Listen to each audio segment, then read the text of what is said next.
Hi, Shibi Neko here, and yes, I am still alive. Even my updates with my Yu-Gi-Oh channels have been fairly sporadic because of my job. We're in the middle of a pandemic, and I'm a frontline healthcare worker, so I don't get a whole lot of free time these days. But I have managed to find free time to play the Final Fantasy VII Remake, and yes, I'm quite impressed that anybody still follows this channel, but no, I got a comment the other day saying, okay, you can't avoid it any longer, let's talk about the FF7 Remake.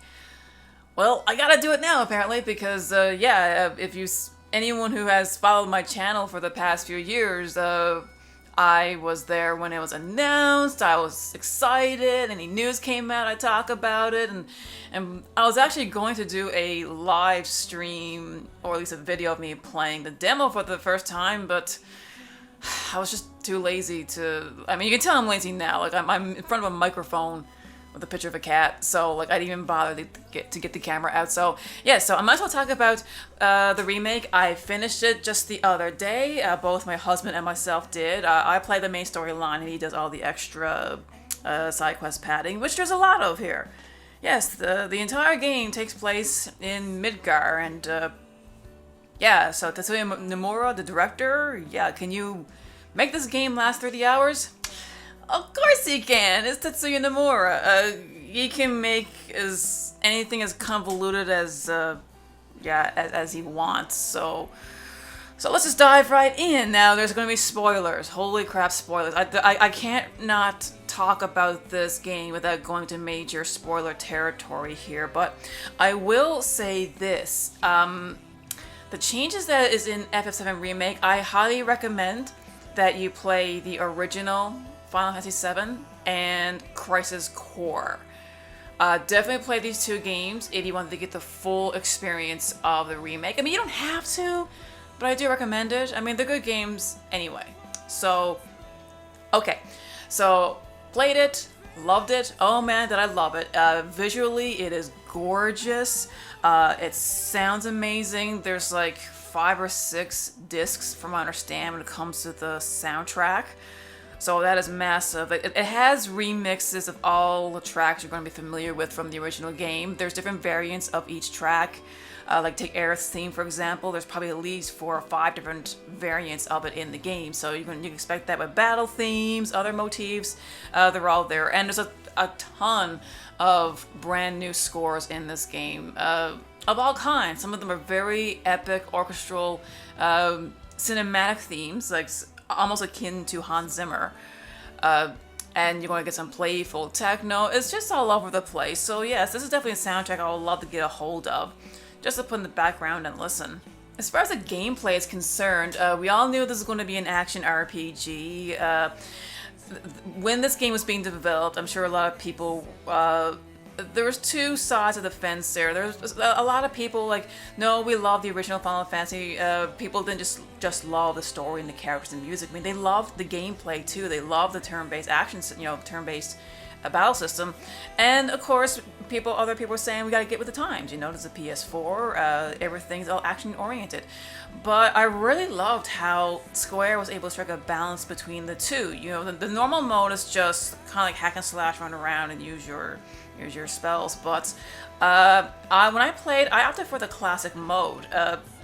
Classic mode is you can just enter in commands. Like, you don't have to move your characters around. You can just go through the options once the ATB bar filled up. But I rarely did that because in classic mode you can still take control of your character on your own and attack whenever you want to, block whenever you want to. So it's almost the same as normal mode, but if you just stop mashing the buttons, your character will just do their automatic attacking, and you can focus on the menu-based system. So over like 95% of the time I was playing this game, I was doing my own thing, hacking, slashing, running around, coming up with my own strategy, and the remaining 5% I just stopped and I would just focus on the command. So yes, I'm pretty adaptable with action RPGs. My favorite battle system is still Type 0, Final Fantasy Type 0. I still love that, but man, yes, it took a little bit of adjustment, but After an hour or so of playing FF7R, man, I was just going through the menu system and running around simultaneously. It's just really fluid. I really loved how it worked. Now, the other aspects of the gameplay would be customization of your characters, weapons, armor, and the materia, because, yeah, everyone was curious about the materia. How are they going to do this? Because this is how you can do a lot of customization with your characters in battle in the original. And a lot of element is still there. Now, with weapons, you can buy and find new weapons and armor, but you can upgrade them. There's an upgrading system. You can increase the attack power, you can increase the defense, you can add material slots. So yes, we all remember the original game with the Buster Sword. It was one of the weaker weapons in the game. So once you bought a new weapon or found a new weapon, you equip that and just keep going up and up from there. But no, you can actually improve your weapons, and the Buster Sword can actually get stronger, and it's still a really good weapon up until the end of the game. Even though I didn't use it, I basically swapped around different weapons. And in the materia, you can add new slots to your weapons and armor, and materia works almost the same way. I mean, you can co-link materia, like the elemental, for example. You can put the elemental materia and co-link that with a lightning, for example, in your weapon. So that way, when you attack enemies, it will give your weapon lightning effects. So yeah, for the most part, like, it's still a bit different, but I did like how they adjusted it to, to the way things are in the remake. So in my video about the announcement of the remake, I remember asking, so how is this remake going to go? Is it just going to be a whole new game, or is it just going to be a straight up scene by scene remake? And it's actually a little bit of both, so holy moly. So yes, the entire game is in Midgar. It has a lot of padding, side quest padding, which you should know that I really do not like. Yes, I like doing a few extra things, but I like it better when it is more incorporated with the story. You have a lot of RPG cliches here to artificially stretch out the contents, like especially in dungeons. You get the cliched, oh, you gotta open a door. No, you need the key. Now we gotta find the key. Now you gotta find a key to the other key. And it just, yeah, it makes the dungeons, they're not too long, but there's a lot of busy work to get through them. Like, flipping switches is like a general RPG, but this just feels, the way this game does it is just so inflated. So that did bother me a bit, because the core story is pretty much the same thing as the original, but there's a lot of deviations, and this is what makes this so interesting. And so interesting that I'm willing to say that there's a slight chance that in one of the sequels, Aerith might live. And I know that sounds crazy, but please hear me out. Okay, so as this game plays on, it's the same thing as the original, but we notice these dark shadows. I asked about what are these shadows when the first trailers came out. I was curious, okay, what are they? I figured it'd be something involving Sephiroth, maybe they're like his demons, maybe his minions, something like that, like an anti-life string, something to do with Sephiroth. But it's not.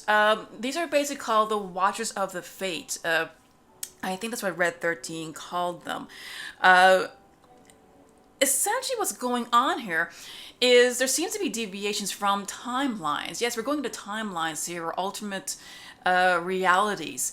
Basically, the whole point of the Watchers of Fate, or the Whispers as they're also called, is to basically guide destiny on its correct path. So it's kind of like that, majority of us who are playing this game have played the original. And when something is deviating from the path that we know, the Watchers step in to correct its course. But as things change in the story, and there's only so much the Watchers can do, they go to extreme lengths to keep the timeline, to keep the story the way it is supposed to be. So extreme that there's even a scene in which Sephiroth stabs Barrett. Now we know, okay, he's not going to die. Like, he's going to be in the rest of the series. But the Whispers step in and revive him. It's like, no, Barrett is part of the journey. Like, he has to live in order for this proper timeline to continue. Yeah, this is really weird, because once you get to the end, close to the end of the game, one of the final bosses is this unknown entity. Like, this, I forget what it's called. It's a big entity, but it's another version of Destiny. This kind of reminded me of Chrono Cross, where you had to defeat fate. This is just crazy. So essentially what happens is, when you beat this thing, or when you go to fight it, Aerith gives you a warning that there is no going back, that everything will change, everything with each character will change. And when they go in there and they fight and they destroy it, and the Whispers, essentially what happens is, you basically rewrote the history of this game. It also reminds me of X-Men Days of Future Past, where Wolverine goes into the past to prevent the bleak future that the movie started with. This is kind of the same thing, because now that Destiny was defeated, the game can now go and do whatever they want. And as the game progresses and the characters, they see visions of the future.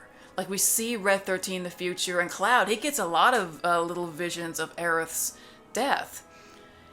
So once its characters figure out what's going on, and they, the future is basically being rewritten. Everything we knew in the original game's timeline is now being rewritten. So that's why I think it's important to play the original game, so that we completely understand what's going on with the second game. Because now that the second game, or Remake, where Destiny is defeated, the journey is unknown now. Like, once it ends, it says you're going to go into the unknown journey. So I got a feeling that with these sequels, there's going to be a lot. Like, there's probably going to be some key moments. I'm sure it's still going to be there, but the journey itself is going to be completely different. The biggest clues I had after beating this game, I let the information simmer for a little bit, but at the ending, you see Zack. When the alternate timeline was being created, Zack actually survived the onslaught of soldiers, and he's able to help Cloud get back to Shinra. Now, there was a little a packet or a piece of paper that had stamps. That's like the Shinra mascot cartoon dog. In the game, he's referred to as a beagle, but in this new timeline that was just created, is a different breed of dog, a more fluffier dog. So that already, that kind of gives you the impression, okay, an alternative reality has been created, or another timeline has been created. So if Zack really is alive in this, I'm not really quite sure. And it's almost like we see the mergings of two parallel universes, because we see Aerith and Zack kind of walk past each other, like slightly sense each other, which is going to be very interesting. So the way I look at it, everything is going to be completely different. The Watchers of Fate try to keep the original plot on its main course. Things kept getting changed. They try harder and harder, going through more extreme means to keep things the way they're supposed to be. But after destroying Destiny itself, now we don't know what's going to happen. And it seemed like all the visions of the future, even the scene where Cloud and Aerith are talking in, I guess it's the dream sequence before Cloud goes to rescue Aerith from the Shinra building, where she warns him not to get too close, don't fall in love with him, and Cloud, being defiant as he is, asking, do I get a say in this?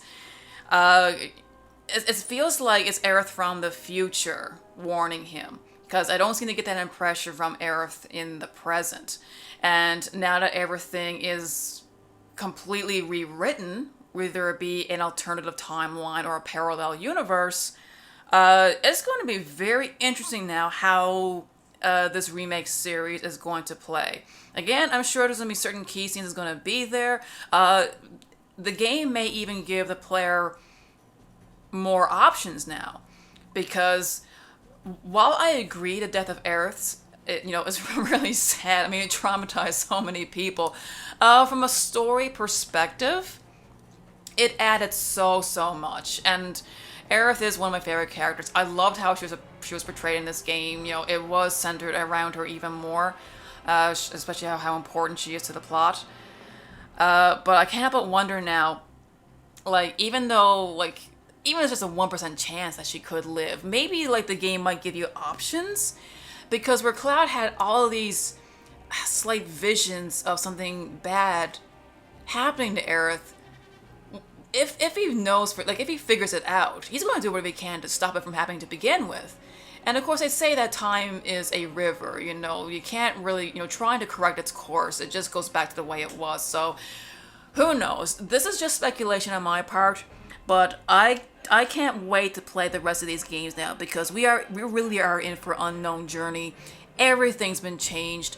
Yeah, leave it to Nomura to do this, you know, to pull this on us, but I'm kind of glad he did. I mean, the whispers, I didn't really like them at first. I thought it's so cliche, but having thought about it more, I think this is going to be very interesting. But anyway, that's just my thoughts on it. I could probably ramble on about this all evening, but I shouldn't, because I gotta go to bed now, and I'm getting tired. I gotta work the next morning, but yes, I say to beat this game, we did it in about 35 hours. But see, there's a lot of extra things we did in regards to side quests and getting bonus items and whatnot. So if you were just to do the straight story, I think you can probably do it in about 25 hours. Maybe 27, I think. So even for an RPG of the scale, like, that's actually kind of short. So if you're looking for the massive, long, you know, 100-hour gameplay style, like, you're not gonna get this here. So now that the first game is completed, all the assets are created, designs, music, everything, all the hard stuff is done. Now they're gonna make the other ones. My guess is gonna be about, who knows, maybe 2 years between games.